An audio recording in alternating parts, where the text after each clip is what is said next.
ইসলামী ব্যাংকে আবার দখল করার পায় তারা। এমন এক ব্যক্তিকে ইসলামী ব্যাংকের এখন বোর্ডের চেয়ারম্যান বানিয়ে দেওয়া হয়েছে, যিনি পালিয়ে গিয়েছিলেন, যিনি পরিত্যক্ত, যিনি ফ্যাসিস্টদের দূষক, তাকে এনে এখন ইসলামী ব্যাংকের ঘাড়ের উপর বসিয়ে দেওয়া হয়েছে। এবং এখন যারা ইসলামী ব্যাংকের সেবাগ্রহীতা, ডিপোজিটার, শেয়ার হোল্ডার, তারা সকলে মিলে এখন রাস্তায় নেমেছে। এখন বলে যে এগুলো সব জামাত ইসলামীর মানুষ। আগে যেভাবে বলতো যে ওই তেলের ইয়েতে সবাই জামাত ইসলামী পাঠিয়ে দিছে, এটাতেও সেইভাবে বলো। আমি বলছি, আমি স্বীকার করে নিচ্ছি এরা জামাত ইসলামের মানুষ এবং এরা এই দেশের নাগরিক। এরা জামাত না, এরা আওয়ামী লীগ না, এরা বিএনপি না, এরা কোনো দল করে না, এটা দেখার বিষয় নয়। তারা এই ব্যাংকের মালিক। এই ব্যাংকের ক্ষতি হবে আর তারা চুপ করে বসে থাকবে, এটা আশা করবেন না। সেখানে তাদের উপর লেলিয়ে দেওয়া হয়েছে পুলিশ বাহিনীকে, গুলি, টিয়ার সেল, জলকামান। আমি গতকালকে সিলেটে ছিলাম এই ঘটনা ঘটার সময়। আমি বলেছি যে আগামী দিন আমিও নামবো ইনশাল্লাহ। একটা শেয়ার থাকলেও আমি এই ব্যাংকের মালিক, 10 টাকা ডিপোজিট থাকলেও আমি এই ব্যাংকের মালিক। আমার এই সত্তা নিয়ে কাউকে টানাটানি করার সুযোগ দেব না।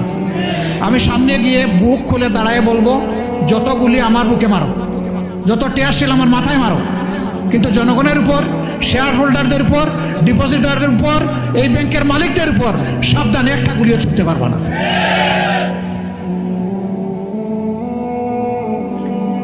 এখন দেশ জনগণের আমানতের হেফাজতের কোনো খবর নাই, বরঞ্চ আমানত নিয়ে টানাটানি। আপনারা সবাই জানেন এটি একটা চমৎকার ব্যাংক। সৌভাগ্যক্রমে আল্লাহ তাআলা এই ব্যাংকের বোর্ডে আমাকে 6টি বছর সেবা দেওয়ার সুযোগ দিয়েছিলেন। সেই সময়টাই ব্যাংক বাংলাদেশের বৈদেশিক মুদ্রার 32% একাই তারা আহরণ করত। টোটাল ডিপোজিট ছিল সমস্ত ব্যাংকগুলোর হিসাবে 28%।